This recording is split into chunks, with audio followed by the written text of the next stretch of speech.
right, welcome back to another edition of Checkers, Wreckers, and What the Heckers. My name is Chad Beard, and I'm a country music artist, content creator, and NASCAR super fan. Joined, as always, by my incredible, superior, stupendous co-hosts. Let me introduce them to you. Come on. Upgrades. Yeah. Watch Adjectives. out, single moms over 40. Hide your pit passes and say a prayer for the hotel minibar because the storm is rolling in. He's part hair model, part motorsports maniac, and 100% chaos wrapped in a red polo shirt. When he's not charming corporate sponsors or breaking speed limits in a rental car, he's here lighting up a mic and pissing off PR departments everywhere. He's Connor Zillage's biggest fan, the follicle phenom, Rick Kojan. Hell yeah. Come on. Give me some Zillage. Give me some SVG. What's up, y'all? Man, what is going on? The hair God. is there.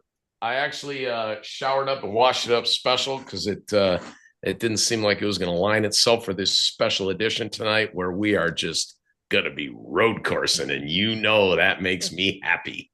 Road coursing it is. But wait, I don't know why am I pissing off PR departments and the moms? I'm only, well, I guess 40 and above is good for me. I like 50 and above and 60 and above. Older women are hot. That would still, 40 and above would still encompass all of those. It does, but 40's like, no 40-year-old's going to be hanging with me. Come on. All right, anyway, I digress. Order in the court and in the garage, because this next man doesn't follow the rules, he writes them. He's been cited by NASA for exceeding the speed of light on foot, subpoenaed by Google for being smarter than their algorithm, and was once sentenced a pit crew to life without snacks. He's 50% caffeine, 50% Carolina speed, and 100% likely to roast your favorite driver in under 30 seconds. Please rise for the honorable, the infallible, the indisputably sexy Chris, the Supreme Court Justice. Well, fellas, welcome back. Thank you. We had a pretty good weekend, boys. Yeah, we had Covered all three series. Weekend. We had Lucky Lars, our winner, on site this weekend. We actually worked our asses off this weekend. I mean, let's be honest. It was busy. It was busy. Right? Did we not all chip in and finally deliver an entire end-to-end race weekend without someone at a baseball game or a swim meet or something? Thank y'all. Yes. Yeah, it was work this weekend. We kicked things off Friday night at the Old Armor Beer Company, where we recorded our guest segment that you're going to hear this week. And man, what an incredible segment that was, fellas. I mean, listen, some of that was touching. Like you was sitting there like, holy shit, did he just say that? Like for real? Like yeah. What a good segment, what a good show, and what a hell of a person that was there. Yeah, he held back about literally nothing. There was total transparency. What an honor. I'm glad we took that time for I guess Rick and I, or I don't know how much you know him prior to, but Rick and I, that was for me the first to be. Oh, me too. Yeah, that candid, and that close and personal. And what a night. It was outstanding. Yeah, that's a story and a family legacy that resonates through this sport, right? So to get it up front and personal like that, when it's been talked about, made movies about, made court headlines about, good stuff. Yeah. Great stuff. Yeah. And huge thanks to Old Armor for letting us come out there to do that thing live. To drink. Yeah. Drink on stage so I don't have to drink by myself in my little podcast room like a loser. Seriously. Yeah, and for letting us work out all the kinks and try to figure out how to do a podcast live. That was pretty neat to get through. We had another special guest hop up with us and bring us some food, which was incredible. We got to have a butt, Rick. It wasn't a butt. He said it. He said it was a pork shoulder. But Now y'all are he adding said it this to for the. you. He said that for you. We had You're this all whole adding it to the discussion. pylon Rick bullshit. It's a pork shoulder, a smoked pork shoulder. He put a lot of time and energy and effort into it. Brought 3 different sauces, as I recall. Come on, it was good. It was good. We tore that shit up when it was over. Yes, we did. Yes, we did. I hope everybody tunes into the special segment because he's special. The meat was special, and our special guest was, well, let me just overuse the word special. There you go. Special, special, special. Yeah, it was a good weekend overall. Like we said, like you guys mentioned, we had our Charlotte race weekend giveaway winners in the house. We had Lars and Tina with us for the weekend, and I hope that that they were happy with their weekend. We tried our best to give them all the hospitality and all the special treatment. We got them hooked up with flights and hotels and VIP passes for the weekend. They got to hang out at our Haas Hospitality all weekend. You got to get them up on the box there, Ricky. Yep. We hung out with them at the podcast and hung out with them around the track. So up and down pit road. Yeah. So and they're just great people, right? It was great to meet them in person. So thankful. Yes. And let's be honest, Chad, you took a lot of this on yourself. This is our first contest, getting up and getting going, awarding the winners, bringing them in, hotel, this. Like, none of us are travel agents, okay? But, like, if you put your heart into it and you just take care of people, I think the end-to-end experience kind of works itself out. Yeah, I hope they had a great time. Matter of fact, I know they did. I think it was cool. Well, they had such a great time and such an experience that they actually wanted to pay that forward, and they care about this podcast so much. A little backstory about Lars there is that he owned a sports shop up in the Northeast before relocating down to Florida. But so he had messaged me before he got on the plane to come up, and he said, "Hey, I want to do something for you guys." He said, "I really hope that the podcast continues to grow." And it has, by the way, Ricky, we didn't get to tell you this last we over 200? We are over 200 followers. Over 200 followers on Instagram. Sorry. Sure. How about our I did a post the other night with our post from Old Armor with Carrie Earnhardt is over 7,000 views on that one post. So like it's taken off. But anyways, that's good. Yeah.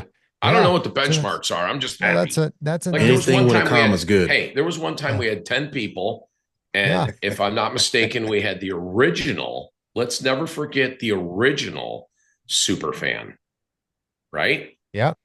From Jesse. Yep. And I ran into them the second time with his wife and their kid. That was fantastic. Then we picked up the Haas family. Right. I kind of bumped into them. Still say he's somehow related to Gene Haas, but that's for him to figure out, not me. So yeah, so that's pretty cool that, like, I never want to forget where we came from.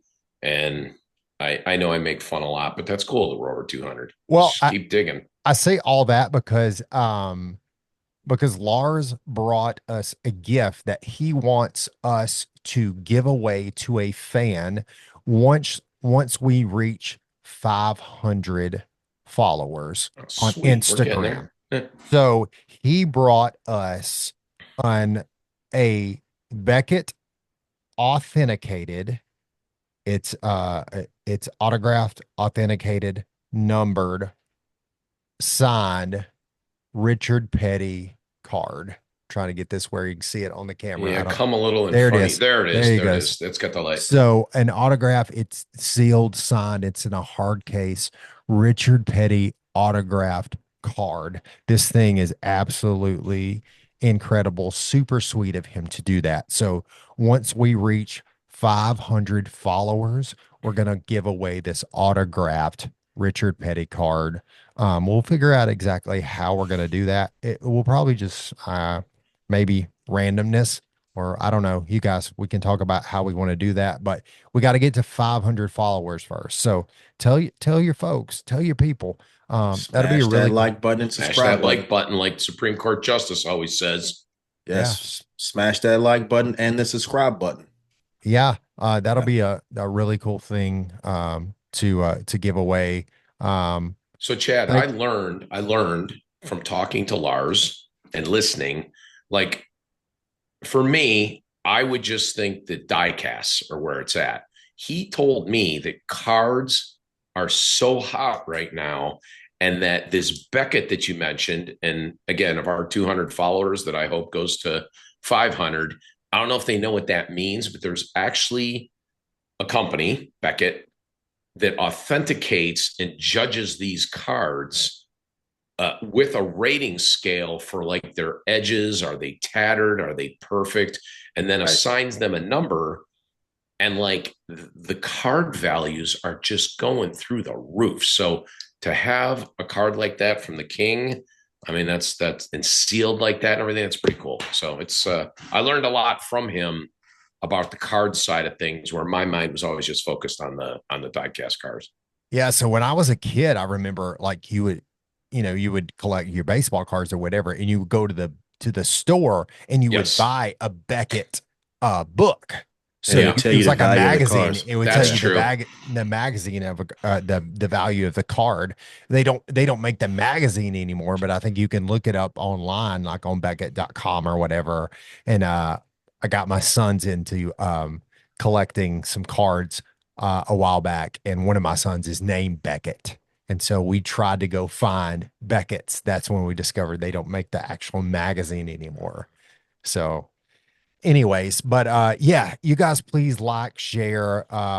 Thanks to all our OGs, like our guy Jesse, like you mentioned. Can't wait to see. He sent a message. They're bringing out the whole crew to see us in Talladega. Oh, they are? Outstanding. That's Yeah, going to be yeah. badass. Oh, So that's cool. I don't yeah, remember us talking about that. That's well, cool. he sent us a message on our page today, I think, or yesterday maybe. But he hated that he didn't get to come to the Roval, so Yeah. he said he's looking forward to Talladega. He said maybe he might be more excited for this Talladega than any other one. So, and Talladega is going to be cool, right, Chris? That's right. Sunday morning, October 19th, 9 a.m. The three of us will be live on stage at the NASCAR Experience. Once again, that's Sunday morning, Talladega. That means we cannot party hard on the boulevard to 4 a.m. We take our asses to bed. We got to be up live and ready to go 9 a.m. NASCAR Experience stage with another live guest, which will be who we got? We got our guy. Our guy. Come on, it's already Our out. guy. They leaked Our it. guy. Our guy. They leaked it. Noah Gregson's going to join us again. Noah Gee. Coco Gregson. Yes, it. And G's going to be on stage with us. So come on out. You know out. that's going to be fun. It's going to be Gonna be real wild. fun. Oh my God, he's like a Tasmanian devil that breaks out of the crate. Yeah. So much energy, so much enthusiasm, so much love for the sport and the fans. Yeah, it's cool. It's going to be good. Yeah, so we're also going to have our buddy Travis in the house with us. Our guy from Chord Buddy, who brings these episodes every single week, but he is going to be live in person with us there in Talladega. But go check out their products, the whole line of Chord Buddy products. Here's my Chord Buddy. I got it right here with me. So yeah, it's first time we've showed it on the show beyond the live show. So a credit. No, it's not. We showed it last week. I want to show it on a guitar. Okay, that's fair. But anyways, you put this thing on the neck of your guitar, you follow these color-coded tabs, and you're playing hundreds of songs on day one. It comes with the books. You play right along with the books. As you get better, these tabs, they pop off. And then your fingers, where they're replacing those tabs, you're playing real chords. This is not a cheat. This is training wheels for learning to play guitar in a very efficient way. So go check them out. Their full line of products are on their website, chordbuddy.com, CHORD buddy.com. They got the Chord Buddy, the Uke Buddy. They got the full line of guitars. They got that incredible clip-on tuner on there that's half the price of the mainstream tuners. And honestly, it's even better than those other tuners that you've been messing around with. Go get it. I've been using it and I love that thing. Check them out, chordbuddy.com.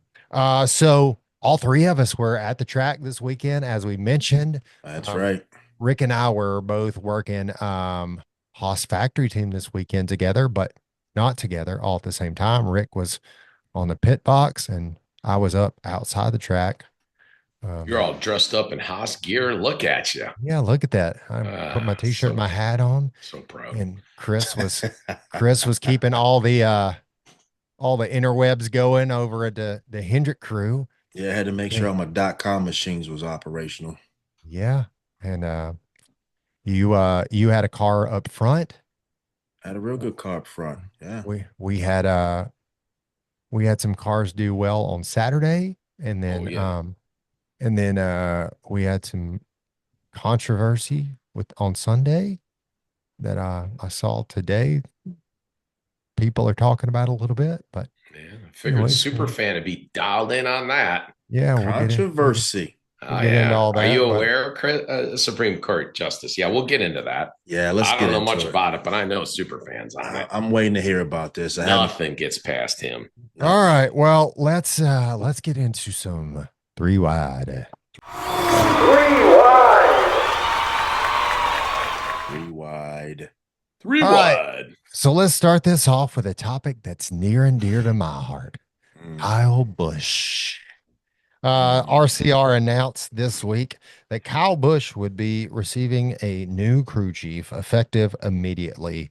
They had already announced that Randall Burnett would be leaving the team at the end of this year. He's going over to Trackhouse Racing, where he will crew chief Rick's guy, Connor Zillage, next year full-time in the Cup Series. Talk about a job promotion. Oh, sorry. Did I say that out loud? Yes. Sorry. Go ahead.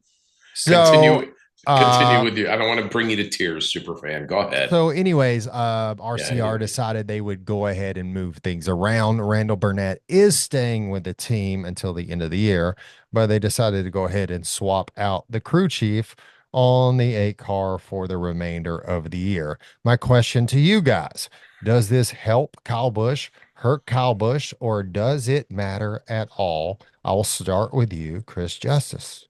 Let's see. I think it matters in the sense of, well, it matters if the new crew chief is going to be the permanent crew chief, because now you can start creating your notebook of likes and dislikes per driver crew chief relationship. So just to clarify, that the crew chief that is coming over is the crew chief who has been crew chiefing the 3rd car. So whenever Austin Hill and Jesse Love have ran the 3rd car all year, he's been crew chiefing that car. Yeah, but is he going to be the permanent driver? They have not said whether or not he will stay on as the Superfan would be the first one to sniff that out. He'll let all you right, know. So if he stays on, it's great. They build that relationship. They can build the lingo. They can build what his version of tight or loose, how he describes what he feels from the seat. If it's not the permanent crew chief, it doesn't matter at all. It's just, an ass filling the seat for the next 4 weeks. Riggy? Oh, sorry. I nodded off there. Doesn't matter at all. Okay. Things aren't going to change. There's bigger issues there than just a crew chief swap. This is a non-event. Put Superfan Chad Bearden on the box. Listen, Kyle Busch has not suddenly forgotten how to drive. He is, I'll give all this to my man there. He is an icon of the sport, over 200 wins-ish, plus something across the multiple series. This problem goes far beyond the human beings. Enough said. Doesn't matter. What do you think, Dan? Yeah, you all excited? We talking championship hopes next year? Come on. Oh. I'm going to co-sign everything that you just said, Rick. Wow. I think it. This is a warm moment when Chad and I cuddle up like this. That's impressive. This is a warm moment. Especially with his homer. I think it changes nothing. I think I'm going to leave it at that right now because we're going to talk about this more later. Chad, if I was 30-ish miles away hanging with you in your Kannapolis podcast enclave, I'd hug you. Give you a big hug. All right, Ricky, my next question is there's more. Yeah, what you got? We just obviously came off the Roval weekend where we had chaos and the interesting setup of the Roval. There's quite the debate of should we have the Roval, should we go back to the oval, all that, but they've already announced that the Roval will remain next year, and they've announced the schedule, obviously. But in your opinion, and your opinion only, should the Roval be a playoff cutoff race? Ricky, you're up first. So you can help me with this, Superfan. I know the schedule's out. It already is a cutoff race for next year, right? Yes. It didn't move in its spot. No. Listen, I am totally fine with it staying in its cutoff spot. I think it proves now for a second year, and again, we'll have the third year next year, but just taking the Roval and its role within the playoff picture, so much can happen at a road course track like this that is so unique inside the oval. And I know there's a contingent of people who are done with the Roval. And I know now there's definitely a contingent of people who are done with the Roval because my man, SVG, is just dominating the shit out of them Rovals. Get rid of it. Take away his advantage. Quit crying. Anyway, the only way, and this might surprise you, the only way that I would be okay with eliminating the Roval and taking Charlotte's second race, because they're not going to not have two races here in our hometown, would be my fantasy pipe dream, which would be let Miami have Miami's run. But boy, could you imagine finishing at the Charlotte, not Roval, but back to 1.5 mile oval for the championship race. That's my piece. Chris? Well, I think the Roval adds excitement. It is a race within a race. And I say that you have a race for those cars on the bubble, which we saw yesterday, right? And to Rick's points, you have elements in there, surprises in there, the question marks and the what ifs. Let's say we just barrel down in turn 7 and my day's over, right? So I would agree. The roll was a good shakeup to the mix. You have to add some variety to these playoff races, right? Like otherwise we get bored. I mean, we go in circles enough. The oval tracks are what they are, right? And you have those guys that are really good on ovals, really good at Charlotte ovals. But I think the road course, the Roval in Charlotte adds an element that you have to keep some excitement and some edge of your seat moments for those guys on the bubble. Especially in that, where we're going round of 8 now. So you have those bubble guys that need those spots, who had those spots, who gave those spots up on pit road, who just had mental issues and breakdowns. So yeah, you gotta have it. I like it. Keep it going.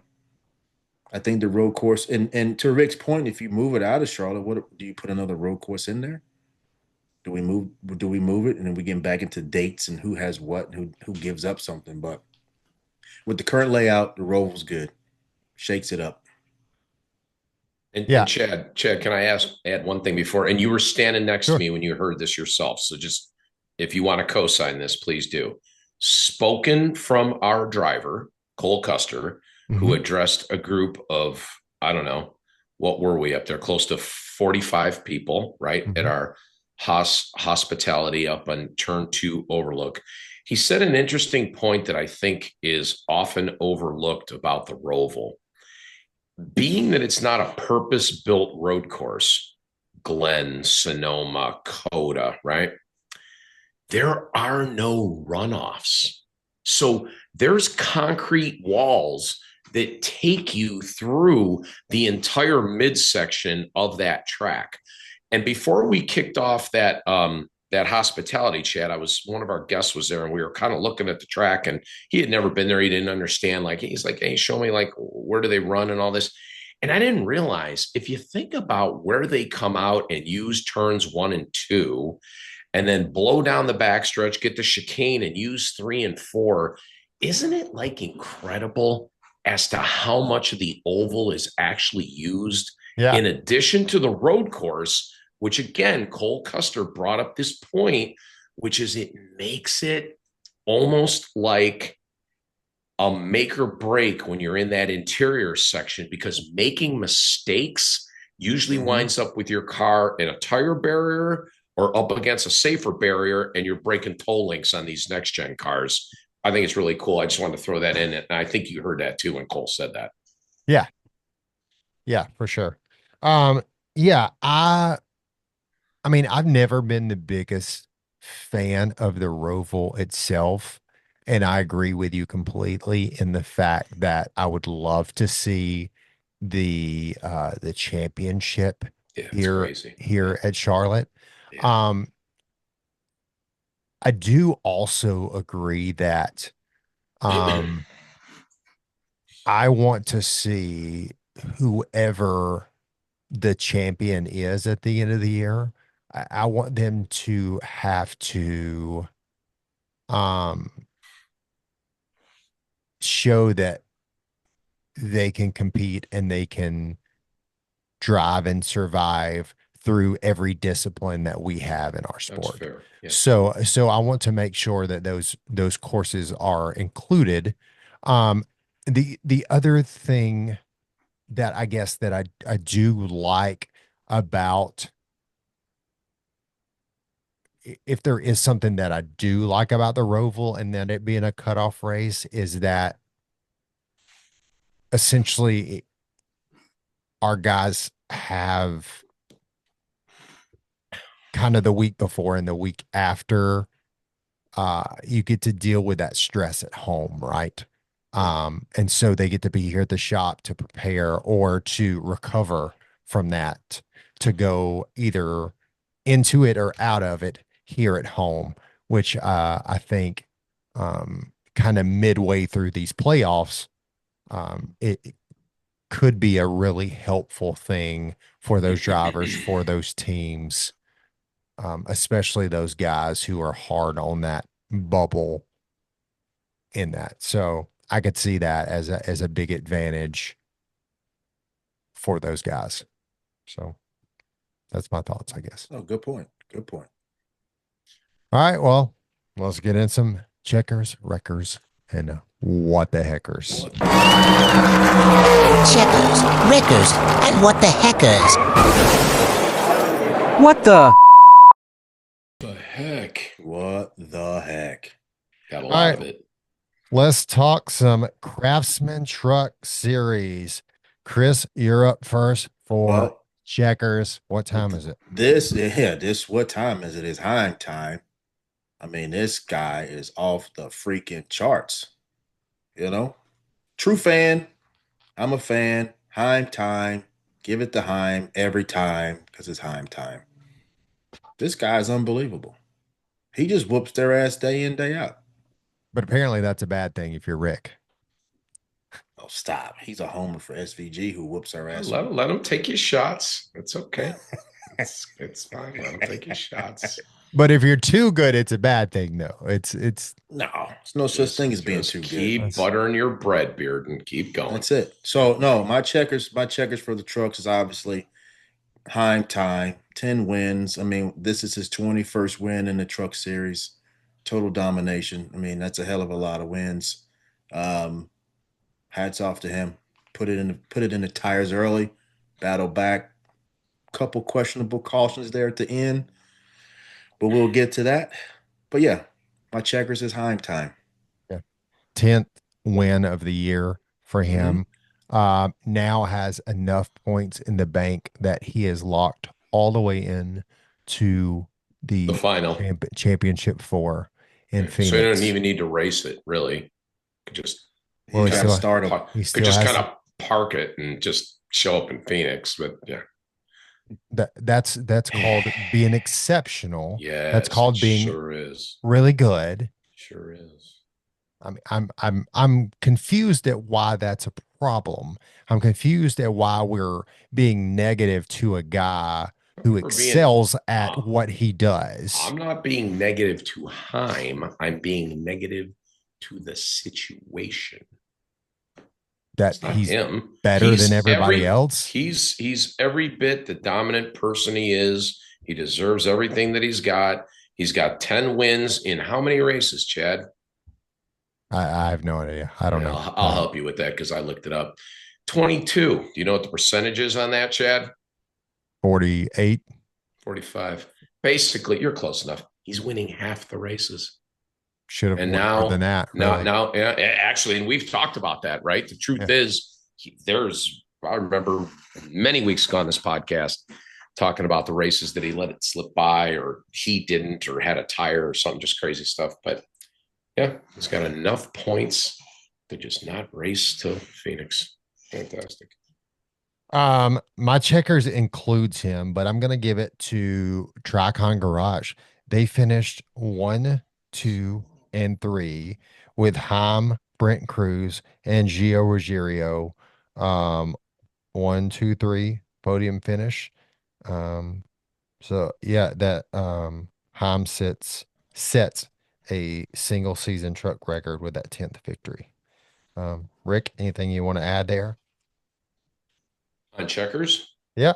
No, I gave my checkers to Corey Heim and winning 45% of the races and basically being able to sit out till Phoenix.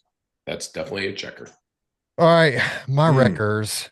I hate to do this because I really like her. But Tony Bridinger runs out of fuel and brings out the caution, stacks up the field, resets everybody, and completely changes all the strategy at the end of the race, which essentially is what gave Corey Heim the ability to get that win. But just the fact that she ran out of fuel out there, just I don't get it. But that's my wreckers. Chris? I had my wreckers as that was my wreckers as well. I was a toss up between that and my heckers. But yeah, it was just odd. It didn't seem like it was you had the strategy going on. Was it the one truck out there that was trying to say he was low on fuel and he had the lead, and then, all of a sudden she's parking it. Yeah. I don't know. It seems a little shady to me, but a little shady. Oh, yeah, that seems a little shady to me. The black helicopters are up in the air. Yeah, that seems a little shady. And she stops in a spot where it's like Bad News Bears, like in the way. I don't know. Damn. I don't know. I don't know if I'm buying all that. Ricky? Are you saying that you've seen her perhaps somewhere out at a drinking establishment or having dinner with Corey Heim and there's some sort of collusion? No, I'm just saying it's a, in-house Toyota collusion. One Toyota stalls for another one to bunch them back up. I got nothing, Chad. That's good enough for me. I like listen. When the Supreme Court justice himself is bringing it up, Good Lord. He's made a ruling. Good Lord. You got a heckers, Chris? I got a heckers. Why are there so many freaking Toyota commercials? See, I'm going back to that. I'm spinning it. Oh. Huh? There was like 8 to 10 Toyota commercials. Sounds like a super fan comment. Whoa. Why? Why? See that? Why is that? You'd rather they be Hendrick commercials. I'd rather it be just commercials, but why do we have 8 Toyota commercials? And an 8 parks it in the middle of the racetrack for another Toyota to win it. I don't know. My heckers goes to Matt Crafton, who is a champion of this sport, but he just absolutely melted down, loses his mind on the radio. He got spun out by Bailey Curry and just loses his crap. He's cussing out Bailey Curry, cussing out Bailey Spotter. Essentially says he's going to go find this kid and his spotter and he's going to whoop their tail. And like, who does this old man think he's going to go whoop up on this kid? Like, and maybe he's tougher than you think. Sometimes old men can be tough. He may be. He may be. Present company aside, sorry. But this guy, you know, if I'm not mistaken, this guy's retiring at the end of the year, right? I mean, listen, he's been in the trucks my entire career. I was going to just say, don't you think that could be some of it, Chad? I mean, that's it right there. Just the sum total of frustration. And as you head to taking your own career's checkered flag, right? Probably wanted to do it with at least one winning note. And I'm just guessing. I'm not Matt Crafton. I met him back in the day. He did a thing for us with Sony at Las Vegas Motor Speedway. He was a great person. I don't know. It was just this mother effer. I'm gonna beat his mother effing da da da da. I mean, it was quite interesting and really seemed quite out of character from Matt Crafton. I guess that's the biggest what the heckers of it, I would say. So that was my heckers. Rick, did you have anything there? I actually have one. Give it to me. Are you guys ready? Yeah. Now listen, it's a cheat. Okay. I got to tip the cap to my man Matt Haas. And it's valid. And I didn't think about it because I was so focused and caught up on myself and how my hair was going to look live at Old Armor. And I'm sorry, I can be a little vain at times. But my what the hecker, and maybe you guys can help me with this because you don't know where I'm coming from. What the heck was that mid-afternoon start time with the truck race? And did I miss something as to why it would not run in a regular Friday night slot? And his point was valid. If you're that much of a Craftsman truck fan, and I know you can time shift record everything now, but a lot of people are at work during that time. Why did that race get pushed to that slot? And that was my what the heckers. Yeah. What was it? Time for a Friday night. But I wasn't sure either. I know that, you know, they crammed a lot into this weekend. They ran IMSA cars. They ran the Mustangs. Those Ford Mustang cars were the IMSA cars, right? But and Saturday was jam ass packed. Like, and as I explained to him, he's like, "Oh, they could have done it on Saturday." I go, "They could not have done it on Saturday." They literally ran before the race, after the race. And I mean, you need a 2-hour block to practice and qualify Xfinity cars. You need a 2-hour block to practice and qualify Cup cars. Then we had the Xfinity race that night. You could not have stepped it in, but he made a good point. And I don't know what the answer is. And apparently you guys don't either. Why the mid-afternoon start time? What was going on there Friday night? Well, I mean, the biggest thing is they, Checkers Wreckers and What the Heckers was having a live show at the Old Armor. Damn, did you just go there? At 5 o'clock. Did you just go? As I remember, we were booted off the stage to go eat smoked pork shoulder, not butt, by 6:15. Why wasn't it just a regular 7 p.m. East Coast start truck time? Yeah. That's my what the heckers. That's fair. At least I participated. I like it. Thank you, Matt Haas. You're up first for Checkers and Xfinity, Ricky. Are you sure? Yep. Are you guys really sure? I have the show notes in front of me. Yeah, you're up, buddy. Yeah, I printed them out. That was another cluster F thing I had to do because new computer doesn't recognize the printer. I hate technology. Anyway, well, I got something for you guys, probably. Talk to me. What we got? Roval, Xfinity. Yeah, so this guy, like, I don't know, he seems to be pretty good. Okay. And like, I guess the word dominant comes to mind. It's okay if this guy does it, though. He just can't hold himself back. And I waited for a smart ass comment like that from you, and you just fell in the trap. It is not about Mr. 10 win in 28 races, which is 35% of the race wins, and he's not locked into the championship. I'm actually throwing the checker another way. And you're going to be surprised, but then you're going to be like, oh, yeah, that did happen. Who was driving car number 87? What? Who? Is that Austin Green? What? Yeah. Was that Austin Green? The Jordan Anderson car. Yeah. P2 finish. Yeah. Austin Green. Now, there was a time that a guy with very similar follicle phenom locks on this podcast, let's go back. That's the sound of rewinding the show. Yeah. Like 4, 5, 6 weeks. And I called out Austin Green. And now you can just add this second place to it. You did. Because if you go back and look at what this kid has done in the limited opportunities, and granted, look, it's been road course. I got it. I'm not saying he's another Zilich or another SVG, but man, when you take advantage of things like this and opportunities that are given to you, everybody wants a full-time seat, right? I mean, it's so hard to make the cut in this sport. I give it up to him. His father is David Green. I talked about that. He's a good friend of mine on pit road. He's a NASCAR Cup official.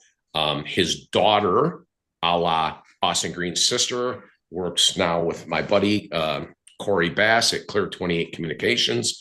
And it just kind of shows how the family gets intertwined in this sport, right? I'm from Cleveland, Ohio. My father, other than taking me to a NASCAR race in Michigan when I was young, but when you're down here and you're wound into the sport and your dad's a driver, good on you, Austin Green. Checkers. And it wasn't Zilich, see? That's fair. That's fair. Thank you. Oh, thank you, he says. Oh, jeez. And the Jordan Anderson is doing a really good job of taking advantage of those opportunities as well. The Jordan Anderson Racing. That's a really good point, stepping because that is a program. third car. That's a great point, yes. Chad. That's a good point. Chris? So I had that as my checkers as well. I did not take the alley hoop on the 88. But I'm going to pivot off of that one. I'm going to give you one more. I'm going to go with turn 7 as my checkers because it created havoc, mayhem, and some excitement, baby, all day long. He's waving his checkers on a turn. I love it. Turn 7, baby. I love it. By God. Chad, you know what they should do? Remember when turn 1, when the restart zone wasn't backed up through the little chicane cup, right? Remember it was backed up? Yep. And wasn't it Goodies? Didn't Goodies make it the headache powder? Oh, yeah. I remember. Yeah. The Goodies headache turn. Here's what we do for turn 7. And I know our 200 followers don't have the juice yet, but maybe once we get to 500, you put a big ass gavel on the turn 7. And it's like turn 7. The judgment zone. The judgment zone. That is the judgment zone right there. I don't think we've had one single one this year where we gave it to a turn. Listen, it was some bumping and grinding going on. I love it so much. It was some attitude coming off of turn 7 in all 3 races. Hell yeah. You're the freaking Supreme Court Justice. You can give it to whatever you want, and it doesn't have to be a human being or a race car. Yeah, good for that's you. It. Yeah. Mine went to Junior Motorsports as an organization. They qualified all 6 cars, if you include that Hendrick car, which is a satellite of them, 1 through 6 on qualifying. the 88 and the 7 were the two best cars all day long. Not surprising because those have really been the two best cars all year. So that was my checkers. So there you go. I put it in there for you, Ricky. Mm-hmm. Well, can't you extrapolate that one step further, right? That 1, 2, 3, 4 junior motorsports cars on through to the next round, correct? Yeah. Yeah. So that's impressive. part of your checkers, if you'll allow me to add on to it. Absolutely. So good on JRM. And also, I will happily say Connor Zillage, excellence. We should applaud excellence at every level. Beautiful. I have zero problem. Oh my God, I'm going to get a Kleenex. I feel like the way your voice is changing here. This has been a it's a backhanded stab at me because he thinks I take shots at Corey Heim. I don't care. Everybody sees through you, super fan. The fans are going to write in shit on this show and support me. Maybe, probably not. That's okay. All right, Chris, Wreckers. My Wreckers is Sanchez on pit road taking the jack with him.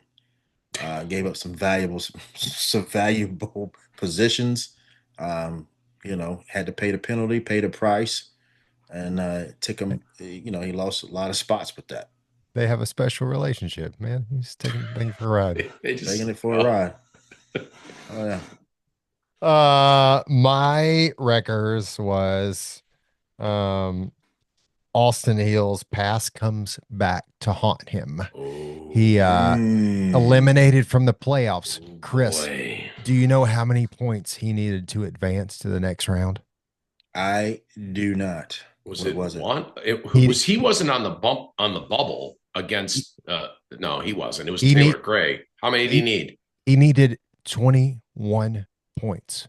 Chris, Chris, do you know how many points that NASCAR took from him when he was penalized after Indianapolis Motor Speedway when he intentionally wrecked Eric Almirola? 21 points. 21 points. What a play on numbers.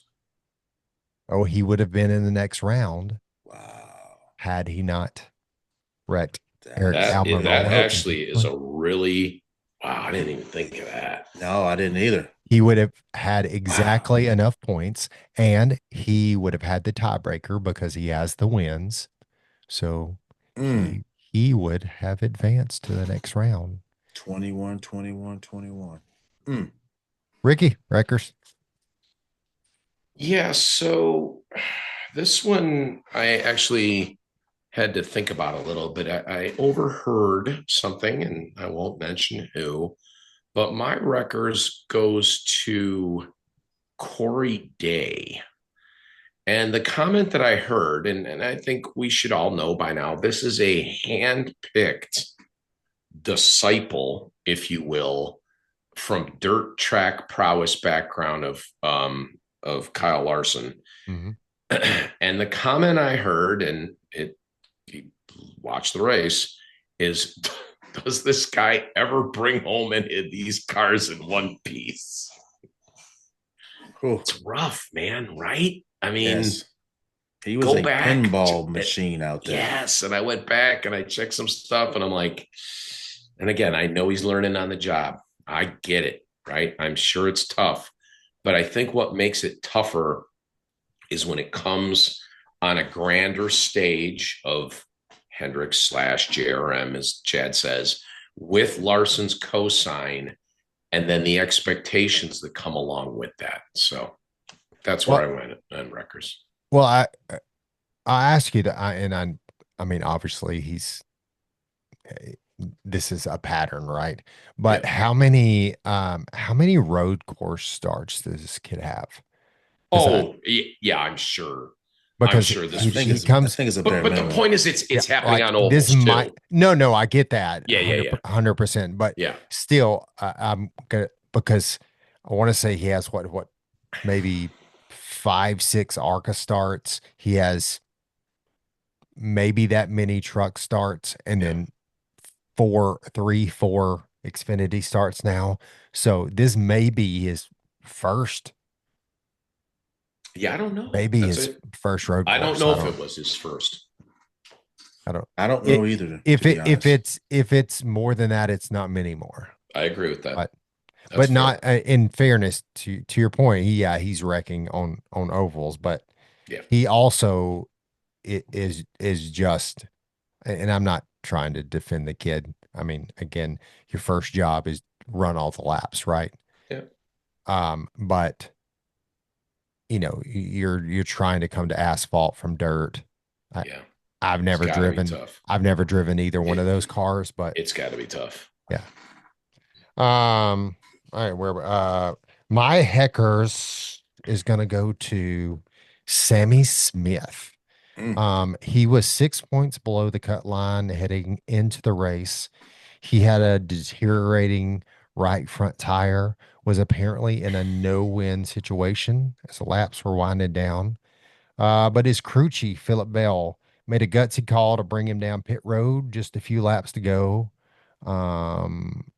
Pretty much everybody thought he was going to be eliminated, but caution comes out with the Sage Karam crash. I think that was with 4 to go. Yeah, and because of the timing of that caution, it essentially saved him. He lost no track position, and he ends up with a third place finish. 1 He point, moves right? on by 1 point and secures that round of 8. That's what I had too, is my Hackers. He gets that Hecker. He was on pit road servicing that car when the caution comes out.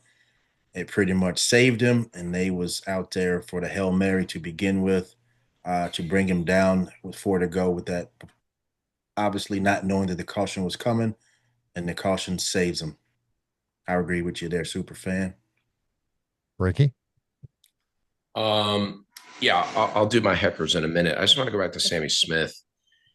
Like the irony for me is how does NASCAR continue to manufacture these game 7 moments? And I don't mean manufacture, don't start attacking me like they're I got you. arranging I'm with it. you now. Okay. But how do they manage, what do you want to call it? The luck, the fortune, this playoff system just fires on all cylinders. No pun intended there. That was a good one. That was a good one. Like, whether it's Cup, Xfinity, we race what? Like, to get to these playoff cut rounds, it's 26 races in the regular season on the Cup side, right? I know Xfinity is a little short of that. And yet you come down to these playoff cut races, and what is the number? 1. 1 point is what got Sammy Smith in. It's craziness. I actually heard, as we were going to pit road to Sam's car, I heard there was some conjecture or something had been brought up that they were refuting Smith versus his finishing position when the timing lights came out, and trying to say that, I think it was Taylor Gray, that was the other side of the 1 point, if that's accurate. That's how crazy close it is. Like, I'm just blown away by that as that 1 point as an industry guy, and as well as being a self-admitted, not as good as Chad, but super fan of this sport. Like, how do we get down to 1 point all the time, right? Yeah, I mean, because that 1 point is 1 position. It's crazy. And how many times in races prior to this one at the Roval could 1 point have been made up? It's crazy. It's nuts. Anyway, my Heckers, you guys kind of took a little bit of it. Actually, Chad spun it better than I would have. Mine was Austin Hill, and mine was also a karma play, but he did the points play. I did the karma of, can you imagine the bruiser, the bull in a china shop, suddenly being down a cylinder, and he's defenseless to help himself in his situation as he watches car after car go by and his playoff round, or advancing through the playoff round fortunes, go by. What the heck, Austin Hill? I like it. Let's talk some Cup. Chris, you're up first for checkers. Listen. Where's that rugby ball? Sign it, seal it, deliver it. SV motherfucking G is a goat. Listen, Cowboys, you better step up because he ain't playing. Cheers. He ain't playing. He don't care. Listen, he come to win the road courses. He's come to whoop your ass, and he put on a show. Listen, he the had five a card, the he had a five card, and the 10th 20. place finish on that oval last week. The week Listen, before. the 5 and the 20 came together. They bullied him out the way. They made a good run at it, and he said, "Hey, watch this." Let him get out there, 3-4 second lead. And he was like, "Here, kitty, kitty, kitty, kitty.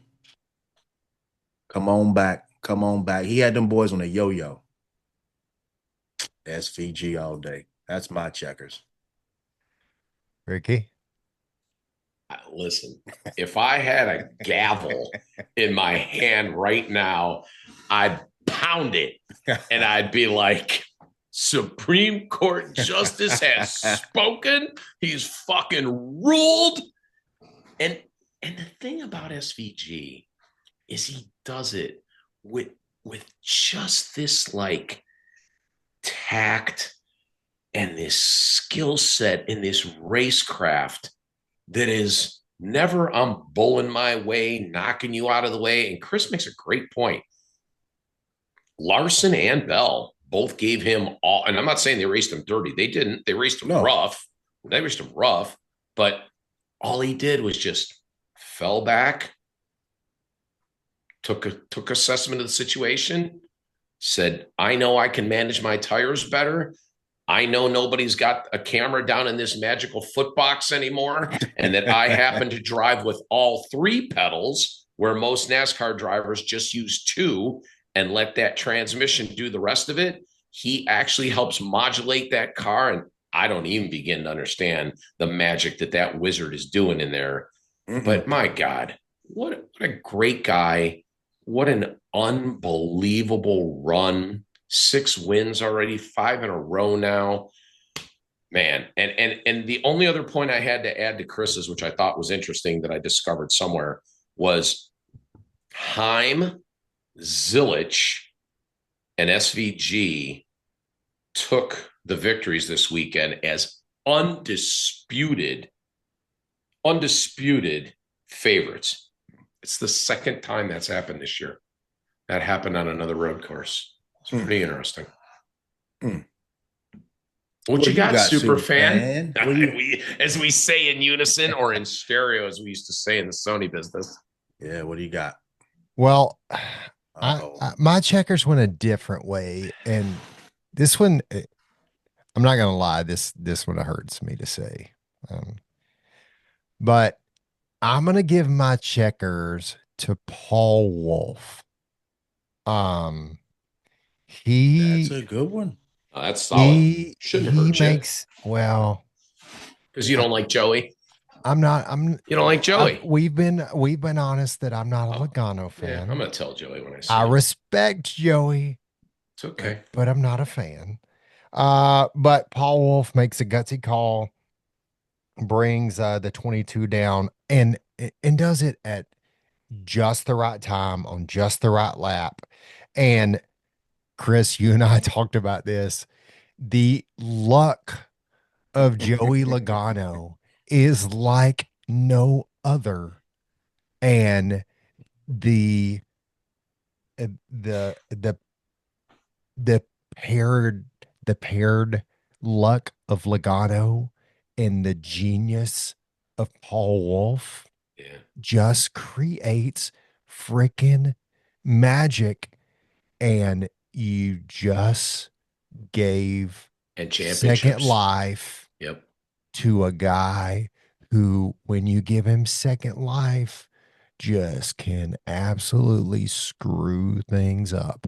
He's one of those guys, when you get the chance to eliminate him, you better eliminate him. And it did not happen. So my checkers, I'm going to give it to Paul Wolf. That's a good one. Super fan. That's a good one. It's well thought out. That is a solid one. Wreckers Ricky. Oh, Wreckers Ricky. That sounds good. Wreckers Ricky.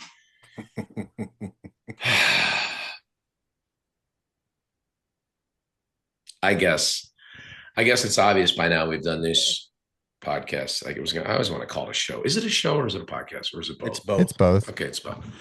We've done this show enough times. People by now, and thank you all for getting us to 200. Someday when we get to 500, they'll know too. I get my homers, right? Man, Ross Chastain. I gotta give Ross Chastain my Wreckers, and it kills me because I didn't think it was that big of a deal when he drove off the end of pit road and almost drove into the wall. And he wasn't penalized, but he lost some positions. But man, when it came over the radio that he sped on pit road, everybody who knows me, my boys back in Cleveland in my fantasy league, people that'll listen to me yapping at Haas Factory Team, I don't have any qualities or credentials to be sitting on top of a pit box. But I'm going to tell you one thing. I'd set my goddamn driver 2 miles an hour under the 5 mile an hour buffer that NASCAR gives you, and no mother effing way is Ross Chastain not advancing in the playoffs if Rick Kojan is the crew chief. I said it. It's bullshit, man. It's freaking bullshit. God, I was so Rick just mad. said he's more qualified than Phil Surgeon. I know, and I'm not, but I'm angry, and it hurts me. And then here's the worst part: he does the most eloquent, bare my soul, here's my heart, stomp on it with everybody that came up to the car, including SiriusXM. Takes all the blame, tells him it's unacceptable. Just he's so honest. And it's like, he even, like he said, listen, when he spun Denny Hamlin out and torpedoed him in the last turn and tried to do another version of the Melon Man run in reverse, like he did it because he knew that he had made his third mistake of the race just before that, when he admitted that he had a lockup going into the turn, and you could see it on the replay. The front wheel locked up, car slid out, and Hamlin scooted under them. Oh man, this record! I almost feel like Chad right now, Supreme Court Justice. I just feel like I had to get that off. This one was a tough one. Let me drink a little beer. Have a little bit. Chastain is my Wreckers. Have it. Well, I told you that we were going to come back to this. Oh, I know where you're going. I know where he's going, and the names are. Yeah, go ahead. My Wreckers. Logano's in there. No. Hamlin. No. Ooh. So my Wreckers is going to go to Richard Childress Racing. As a group, a totally different way. Really? They cannot give Kyle Busch a car with any speed. So just stay with me here. I'm sorry. The laughter is just, that doesn't mean I'm not staying with you. It means I support you. They can't do it. So every week he lines up mid to back of the pack, which leads to more and more problems every single week. Wasn't it lap 3? A la lap 1. He was the first caution, wasn't he? Oh yeah, lap 1 he gets Hosevard. He gets spun out lap 1, which gets some damage, which obviously pissed him off. And later he decided that he would just pass that right on down the line to Riley Herbst and just put his little RCR tugboat right in the side of Riley Herbst and dumped him. And it's really a shame. This is a guy with 63 cup wins Yeah. This is a guy who over 200 series wins. I gave you that credit before, right? right, a Yep. 2-time Cup champion. Yep.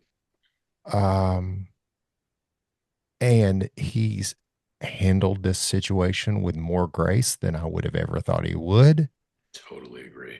But it's also, and I talked with Carl about this yesterday, but it's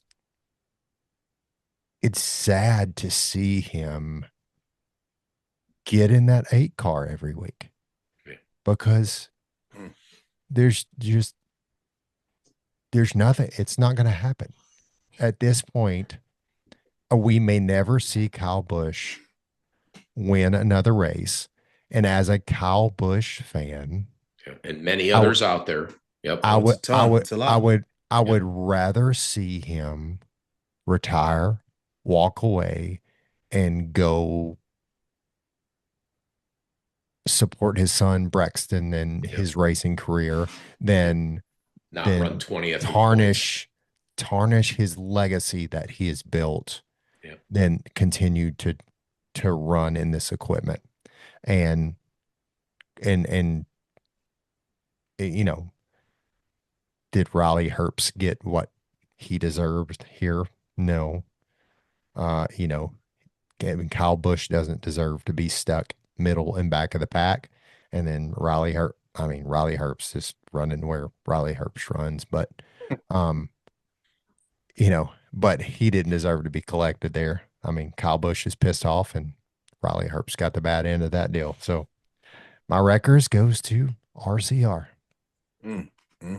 Supreme Court Justice, that was a wonderful, wonderful Dr. Phil couch moment. He feels better now fan. too. He feels better. Oh, I don't feel any better about it. He's had some good ones. Well, we feel better.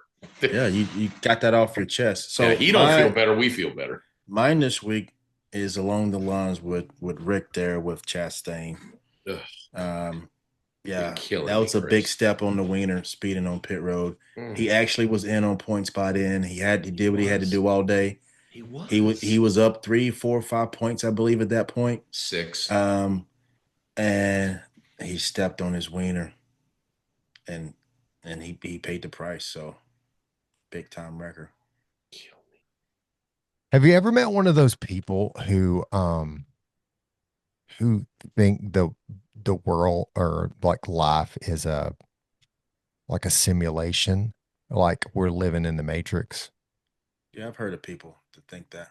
Yeah, like I've heard alternate universe or something. Yeah, like there's some kind of like that, like life is just a simulation, and we really have no control of it, or like we're living in one giant video game. Have you been drinking tonight? No.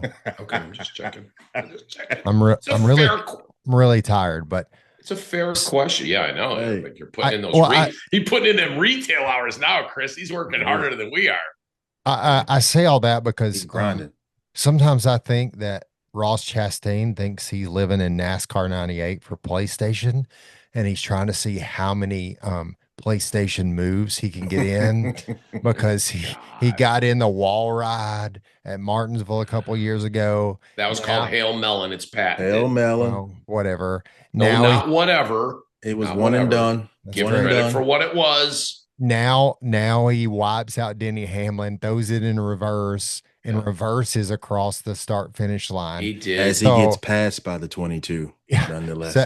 And so my heckers this week is just how many 1998 NASCAR video game moves is Ross Chastain going to try to rack up many while he's out on the track, failing to advance in the playoffs.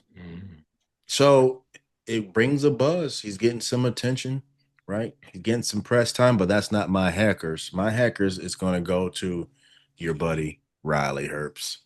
Ooh. And I say that, why in the heck is he trying to door the 8 and he pops his own tire?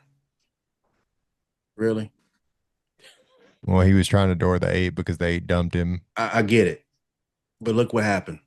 He retaliated, and now he's got a flat. Yeah. So not only was he doored, spun, and now he has to come down pit road and lose more spots. Well, if you're gonna go take on the bully, you better make sure that you can. I mean, he did not get his money's worth. No, at all. Ricky, got a bad heckers? Move. Oh, I got a heckers. What we got? Here it comes. Oh, I got a hecker, he says. Oh, I got a hecker. What the heckers this playoff format? Do you love it? Can you believe it? Like, how magical are these elimination rounds and this playoff format? And we are not asleep in a straight points format where not only, and again, I'm not taking shots at Corey Heim, he probably would have been clinched 3 races ago in that truck series. Listen to all, like, NASCAR must just sit back and be like, and the networks, that $7.7 billion TV contract. Listen, I had the honor of being with some NXT wrestlers. It was amazing when they were up on Sam's Pit Box. They were incredible. So much fun. And I think of like the drama and how they make everything staged and choreographed, and they are supreme athletes. Mm-hmm. I was riding with this dude, Trick. He's like, I'm Trick. He's like, what's your name? Rick. Trick and Rick. He goes, we're the Trick and Rick show. I'm like, we ain't no show, man. You are like 3 times the size of me. His arms, crazy. Let me get back to my point. Like, this playoff format just breeds game 7 moments. Don't change it because y'all going to mess it up. In one race, yeah, I know. Look at you shaking your head, super fan. In one race, okay, we come down to 1 point again. Okay, 1 point again. And I'm watching Ross Chastain fall back on old tires. He's up 3. He's up 2. He's up 1. Who of all people, like, how can NASCAR even script this? Who of all people winds up on his bumper? Can you guys help me with that? Try it again. Denny Hamlin.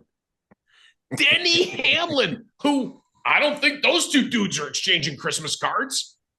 Denny Hamlin. Like, you want to talk about villain Avenger stuff? Like, it's nuts how this playoff format brings such magical, beautiful moments. And I'm going to tell you what, you change it and wreck it. Oh my God, you're never, ever going to hear the end of me next year. And not only that, that's just the Ross and Denny piece. You guys talked about the Logano piece, right? Yeah. Superfan went on and on and on. Oh my God, Logano's so lucky. So Logano again. I know.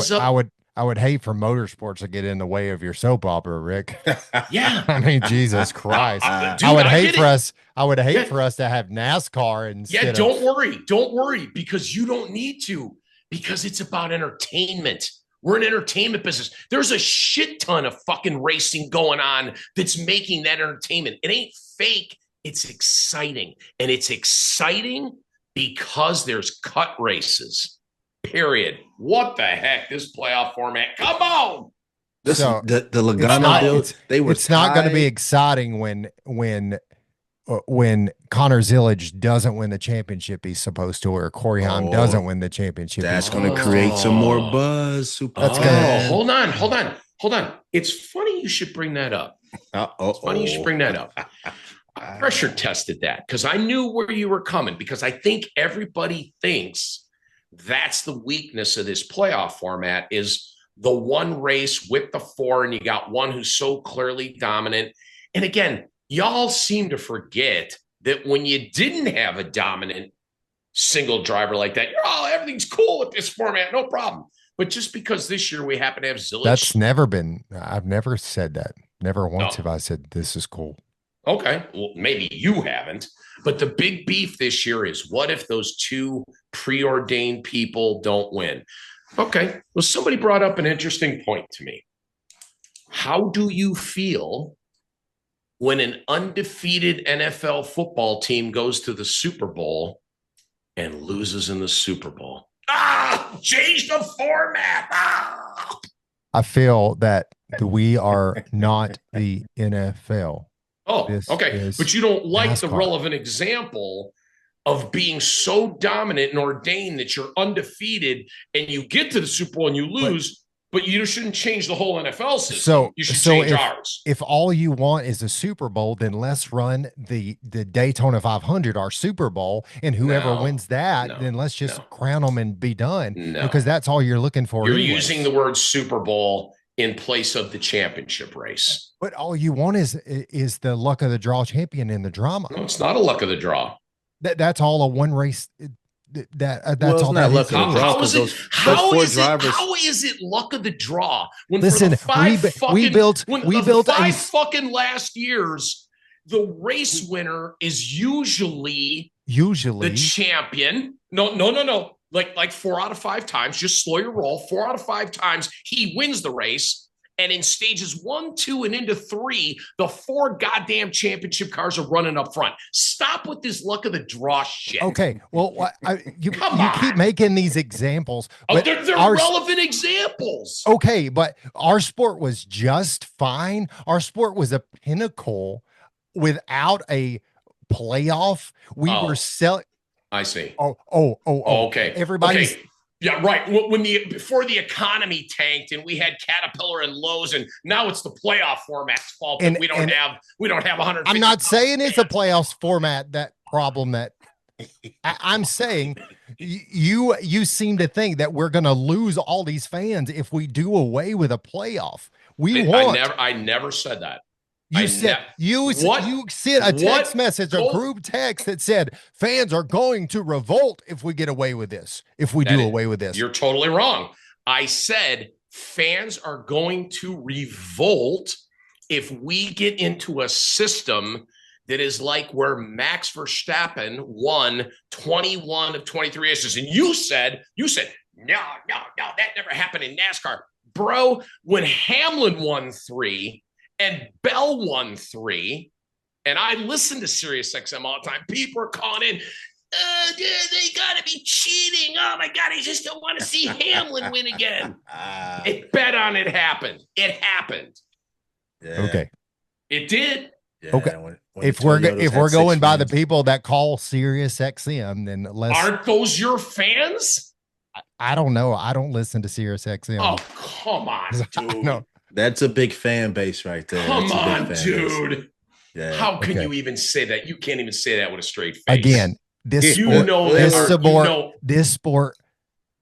sport survived and thrived for decades without a playoff. And we if we go back, Chad, for the 60s, the 70s, the 80s, the 90s, and the 2000s before we started, those were different. We will go back to it, and but we built an entire sport off of it, Rick. What does that have to do with anything? Until we crowned how many 50, 60 champions way. And we said, this is the sport that we want to build. And then we make changes to the rules every year. So you're saying there's not 150,000 fans in the stands anymore because we changed to this playoff system. Is that what you're saying? That's not what I'm saying. Okay. That's not, I'm saying we can, if we got away from the playoffs and we went back and we started rewarding consistency throughout an entire season again, our fans will still show up. So they still show up. So how are we better if we change it? Because we reward teams that show up every single week. We reward a champion. Don't these teams already show up every single week and get penalized if they don't and have to get a waiver? Rick, who perform every single week? Every single week? Who, the person at the end of the year is the person who went out every single week and collected the most points. Okay. So quickly off the top of your head, last 5 undeserving champions, go. Last year's champion, Joey Logano. Okay, great. Right. Because of the Alex Bowman thing and he got in. All right, great. Next. Okay. Again, if you went back and looked at No, it's terrible format. Tell me the other ones. I can go pull the yeah, points please again. give me information. We'll come back and follow up. Okay, I want to know all the undeserving champions of this sport. Just like Carl said, hey, you can't back it up. But you can't. Lars, I can back up any fucking thing. Hey, Larson's one of them. Supreme Court Justice, he's undeserving. Sorry. Listen. No, go look it up. He must be undeserving under this format. I'm not saying they're all undeserving. Oh, I just asked you. I didn't say all were. Okay, you gave me Logano. I am saying yes. I want the champion to be the person who at the end of the year was the most consistent person. Okay. I want it to be Connor Zillage. I want it to be Corey Heim because they were the person all year who was the dominant person. Okay. Because their team worked their tail off and they were better than everybody else week in and week out. Okay. It gets them to the championship race. Okay. Doesn't it? It gets them to a race where they can roll the dice and see if something happens on that one freaking day. On one day. So you can be better. How much more advantage do you want to give them? You can be the best for 37 days. And if something goes wrong on one day. How much more advantage do you want to give them? What's the advantage for the one day? All right, I'll tell you what. You can be one of 4 cars. You can have a 25% chance. You keep bringing up Zillage and you keep bringing up Heim. Right now, there's 8 cars left. Who's your champion, Chad? Who's the most deserving and the most consistent? Oh, my God, we won't change the format unless this guy wins. Tell me out of the last 8, who is it? Right. Exactly. You don't even need to answer. I don't understand the question. I'll ask it again. I'll ask it again. You continue to use Corey Heim and Connor Zillage as your examples. In the Cup Series, we have 8 drivers left competing for a championship. Yes. Tell me in your superfan mind who it will be so egregious if that driver does not win. Go. Currently it should be Denny Hamlin because he has the most points. He does not. He has the most points. Does he? Yes, he has the most points. Total season points. Total season points. He currently has the most points. Who has the most points then? William Byron. Okay, that's not the numbers that I saw today. Okay. It's all right. The point is this. There is not a clear, undisputed champion. Which is the point. So that defeats your point then. No, it doesn't. You're saying this would be a sleeper if we had a 38 race. Then we would be crowning a champion already. This year, your only knock on the playoff format is because Heim and Zillage, if they didn't win, it would go to a guy in the other 4 who's undeserving. Yes? Yes. Fair. In the Cup Series, just relax yourself. It's not going to happen. It's all good. The playoff format will take care of itself. We'll crown a champion in Phoenix, and we'll all celebrate that champion. All right, so we'll clear this up real quick. Hold on a second. Driver points. I can do it too. Driver points. I have a sheet. With playoff points. Yes, because I have a fantasy league that I participate in. Okay. Listen. He's got a role, Chris. I have it right here. No, listen. Okay. I have not added the Roval points yet. Okay. But we can do this real quick. No, so here's what the Roval. And Superfan is right. Denny Hamlin is P1 with 36 playoff points. Ryan Blaney. But the total points is 4,036. Ryan Blaney has 4,034 with 34 playoff points. Larson has 4,032 points with 32 playoff points. William Byron is tied with the same. So 3rd and 4th are tied. So you separate it by 4 points between 1st and 4th.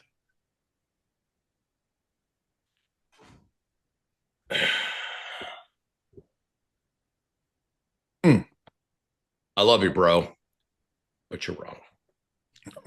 Hang on. 60. William Byron scored 28 points at the Roval. I should have done my fantasy already for the week. Ryan Blaney scored 34. Larson, where did he finish? 49. Good week for him. Hamlin, where'd Denny Hamlin? Oh, he got spun out. Where did he finish? Hamlin 20. Hamlin had 14 points. Okie doke. You guys ready? Rolling. Remember, Byron also won the regular season championship. 1024. Byron came in. This is total. Understand what I'm saying now. Total season points. This is Chad's Utopia older system. You guys ready? Copy. Gotcha. Okay. Gotcha. Byron had 1024 plus scored 28 at the Roval. That's 1052. Blaney came in with 991 plus 34, 1025. Larson, 969 plus 49. He had a good one. 1018, still not enough to get around Blaney, who's 2. Hamlin, 960 plus 14. He's not even over 1,000. Yeah. So these points were with the playoff. Gentlemen. Yeah. I got gentlemen. I'm not trying to be a dick.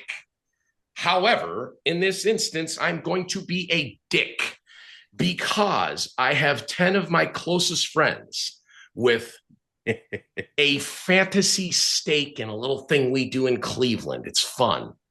Mm-hmm. We go on season-long points.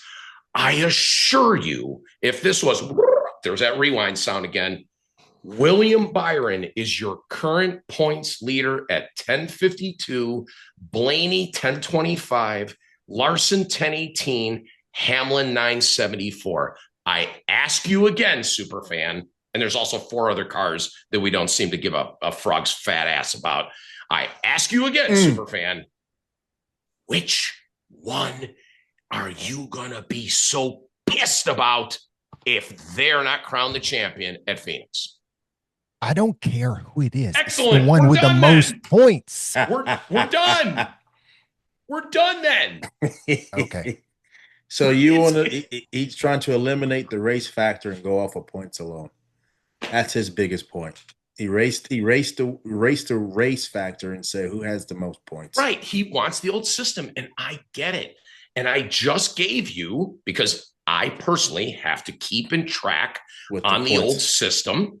And that means race by race by race by race. And we're 2 into it or whatever. We got 5 left. So you're saying right now, Willie B. No, and I appreciate the math on that. 1052. Yeah. Yes. And William Byron appreciates the math on that. Yeah. And Blaney's 1025. Larson's 1018. Hamlin's 974. Yeah. So what I saw today was the playoff. So what you saw, what you saw was the playoff reset. Yeah. Bro, I got you. The reset, yes. I forgive you both, and I love you both like brothers. I just wanted to be clear. Yep. Yes. Yep. So what's posted is the new age of point scoring. That's correct. And honestly, Chris, it's more of a pain in the ass if you're actually trying to keep track, because I have to keep a separate spreadsheet that keeps what their point totals were. What was our regular season cutoff race? Was it Daytona, right? Daytona, and then and that's one of the things that I heard being talked about in this changeover is that reset shit confuses the hell out of fans. Well, like Chase Briscoe was talking about that because he was like, I won the first race in the first round, and I would get bumped to the top. Yeah. They reset the points, and I'm at the cutoff line. That's a fact. You're right about that. He was like, I can't keep up with it. How are fans supposed? Yeah. And listen, on that part, valid point. You are not wrong. That reset shit where it's, what is it, like 2,000? Yeah, I don't understand. 3,000 and then 4,000. You know, and I get that they want to give credit. So the first race into the playoffs was Darlington, right? Right. So I get that they want to give credit for those stage wins, right? Because that's, you know, that's participating. That gives you a point. Mm-hmm. And I get that they want to bonus race wins because bonusing race wins, Corey Heim, Connor Zilich, should be what helps give you that, you know, big wallet in your back pocket that assures that you'll race for a championship. Right. So, but like, again, like to Chase's point, like yeah, he won that race. He won. I mean, we were there.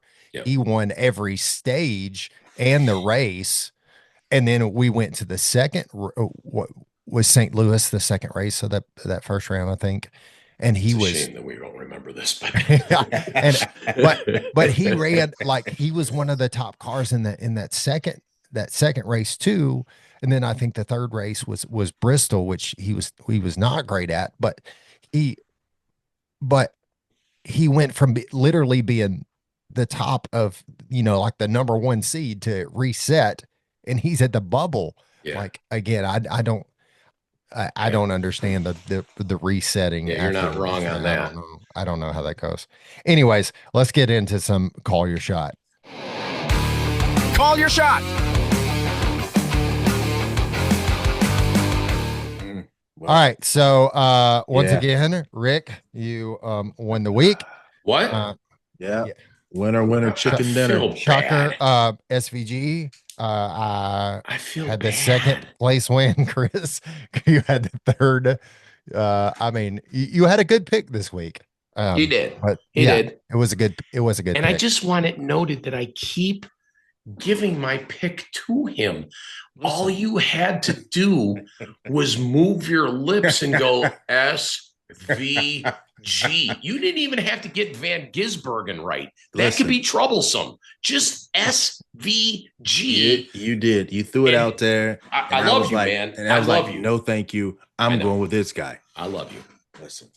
But I will say, like, I felt good about your pick. I mean, I felt like if something were to happen to SVG, that was a good pick. Solid. So, all right, Rick, we are headed to Las Vegas. There are no odds out yet for Las Vegas.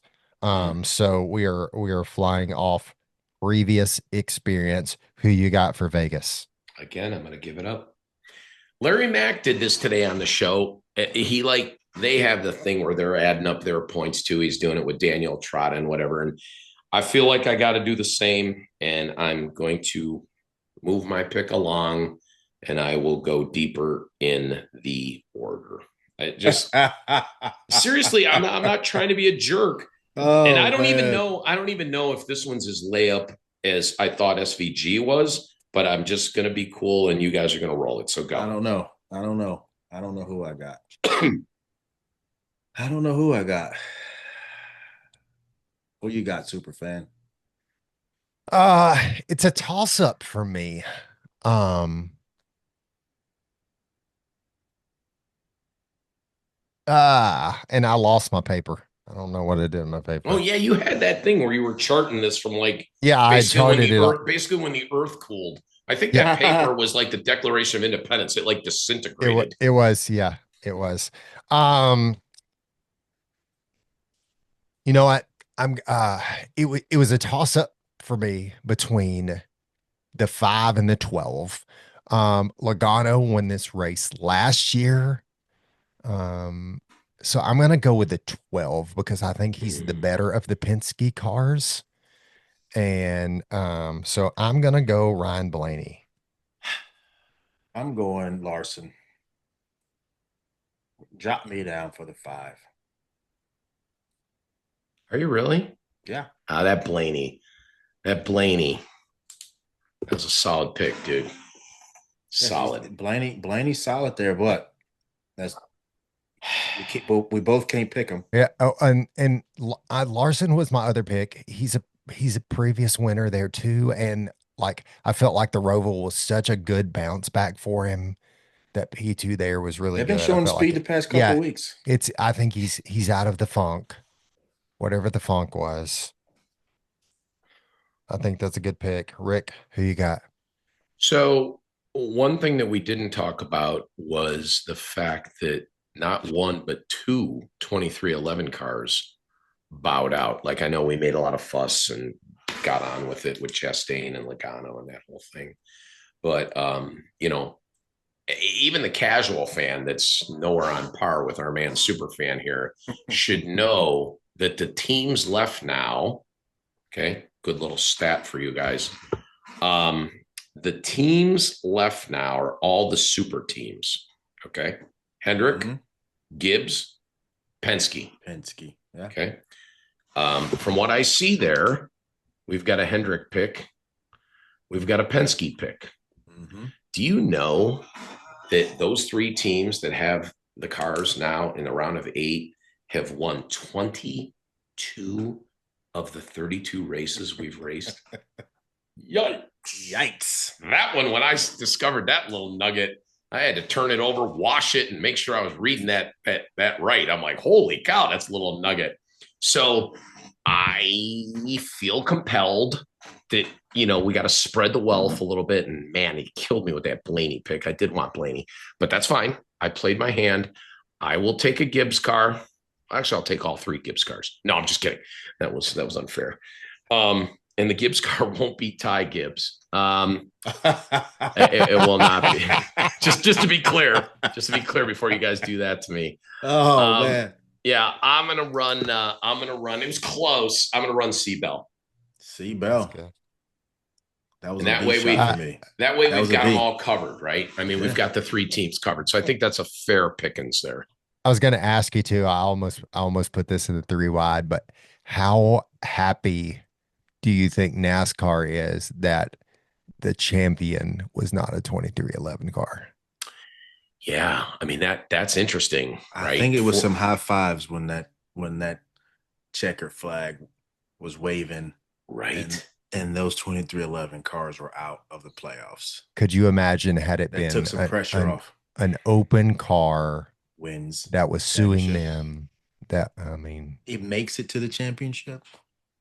That's a middle finger by itself. That's messy. I mean, it's still going to be interesting if the 11. If it's Hamlin, Hamlin, right? Mm-hmm. I agree with you on that. Because then that's the guy who has to champion your sport for the next year. He's the guy who's got to go sit on Good Morning America and say, I'm the champion of NASCAR and I'm suing NASCAR.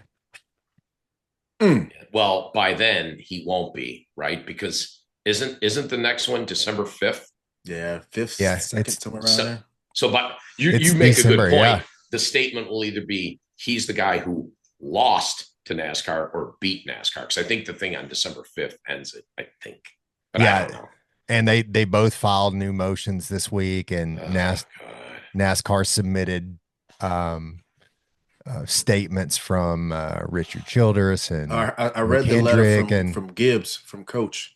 Yeah, Rick Hendrick put one in. Coach Gibbs put one in. Put letters like in favor of. They all were essentially they were asking not to be called as witnesses, number one. Okay. And then they were also asking the judge, please do not dismantle the charter system, because the judge has made it clear that if this case goes to trial, that there is a good chance that he will dismantle that charter system. Yeah, they spoke of the sponsorship relations and how all the parties have this relationship. Holy shit. Yeah, that's brutal. The judge has urged them to find a settlement. Over and over. I've heard the comment, find a settlement because you won't like mine. Yeah. It's basically in our terms. And that right? he's never seen two organizations more willing to burn their house down while they're both inside of it. So wow. Crazy. Yeah. All right. Well, that was a very exciting and unexpected show. It's a good one. Yeah. It's a good one. Speaking of listen, I think this, Chad, I love you to death. And I hope that our 200 people, because here's what's going to happen. Whatever they do with that point system, go back to the old one, keep this one, find something in the middle. Guess what? Well, yeah, I don't 50% It's going to love it. Yep. 50% aren't, just like 50% are going to think like, Chad is so on point. Rick's out of his mind. 50% are going to be like, what is he talking about? And that, I think, is what fuels this sport. And Chris, you talked about it earlier, just being spoken of, being talked about, and having something that's relevant to debate. Yeah. Yeah. So having that conversation, that's what keeps it going. Listen, there's never, ever going to be a time when every single person is happy in this sport. Sure. That's facts. And I mean, sure. I don't think there's ever going to be a time when we go back to the old system. I think what do you think? I think you're just going to modify this, like, just to get out of that one race randomness and somehow, and I don't know how, make it like spread over 4 races. Yeah. I have heard a lot of chatter that we could see something similar to the original chase, which would be a more points-based system. Not the full season long, but what we did originally call the chase, and then NASCAR yelled at us and said, "Don't call it the chase no more. It's not the chase." Right. So I remember that. I do too. Which again, like, I think I would be okay with. I'm if we get rid of when and you're in, I'm more like I'm open to compromise. I'm open. I mean, again, when we stop talking and we draw hard lines in the sand with anything, I think that's what creates problems. Anybody who's with anything in this country, if you draw a hard line and say I'm not moving, that's when nothing gets done. Like, we gotta be able to talk. We gotta be able to, the only way to move our sport forward or to move anything forward is to be able to talk to each other. We got to be able to compromise. So, I'm good with saying, hey, let's come up with some kind of compromise. Let's do something that gives a little more weight to the regular season. Let's do something that doesn't put so much weight on one race at the end of the season. So, we can find something in between, whatever that looks like. Let's try something. I don't think, we're, TV ratings are not what we want them to be this year compared to last year. And I think we're down. Well, I think I saw like 12-14% in the last few races based on last year, but let's find ways to get them back up. I'm for solutions. So, speaking of that, maybe the solution is we need live checkers, wreckers, and what the heckers events at NASCAR events. Chris, we'll bring the crowds. Great idea. We'll bring the crowds. We got one coming up, right? Especially to that NASCAR stage, like we're going to do in Dega, baby. Sunday, October 19th, 9 a.m. That's where we're going to be. That's live. In the fan zone on the NASCAR experience stage. This, to me, still is the most ridiculous thing to let us 3 hoodlums up there. And then on top of it all, like, you basically just throw a match on it all called NG, Noah Gregson. It's going to be a blast. Good times. Good times to be had Sunday morning, 9 a.m. Tell all you folks about what's going on here. We were talking about it. Chris and I sat up last night and looked over the track, and we were talking just about how it's so cool to, like, have random people in the industry just come up and talk to us about this podcast and how it's happened to me too. It is cool. Like, it's people that you don't even think or whatever just come up and be like, hey, I thought this was cool that you did on your podcast. And you're like, I didn't even know you knew that my podcast existed. I think the humbleness in which we approach this. Same story happened to me. It was a girl on another team. She goes, hey, she's like, I saw the podcast just like that. Not ours, not I saw the podcast were her words. What do you think my response was? Which what one? podcast? What podcast? I swear to you. Yeah. Yeah. So and it was like there was so many of our like hospitality guests that were asking questions this weekend, which was really cool. And like, but for real, like have folks inside the industry like to say stuff and say nice things about it. And I mean, it's just so cool how it's like this just slow roll snowball that's kind of growing, and we appreciate that. And so like keep sharing it with people, keep telling people about it. When we get to 500 on our Instagram, we're going to give away this cool Richard Petty card that our friend Lars gave us to give away. Thank you, Lars. Authenticated. Very much appreciated. It's really cool. I'm kind of jealous. Kind of want to keep it for myself, but we're going to give it away. And then he said that he's got another one that he's going to give us to give away when we get 1,000. Not a Richard Petty, another driver that's another signed, authenticated. Authenticated. Yeah. Big one. Hey, maybe someday our boy Timothy Presley will be on one of those. We forgot to mention we had him out there. We did have him this weekend, and I think he needs a quick little hand clap as he's latched on a truck team with, I believe it's pronounced Rayom. I hope I'm not butchering that. Yes, he is. He's on the truck team. Yeah, Rayom Brothers Racing, and he got up to the hospitality area. He just won a recent iRace. Yeah, he picked up a win at Atlanta. Yeah, so Timothy Presley, these are the guys that it's kind of cool being around. We'll call them our OGs. OGs. Yeah. All right. Well, that was another great episode. Thanks for hanging out with us, y'all. Don't forget the subscribe button. Yeah, don't forget to check out the guest episode this week.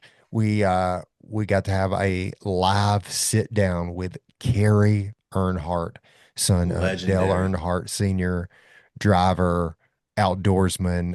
We got deep with this guy, and you do not want to miss it. So he was amazing. Yeah, it'll be coming out. A little different look on that one. We recorded it live, so it was but it'll look a little bit. I wonder how we looked live compared to here. Think we look better? It was a different look for sure. I got to work on my camera angles and stuff for those live setups. All right, we'll get it. I'm still learning. But that one I may actually watch. I appreciate that one time. All right. I'm on them, for God's sakes. All right. We appreciate it. See you. So I went wide open, hoping for a little taste of that unknown. Living in a fast car, living in a fast car.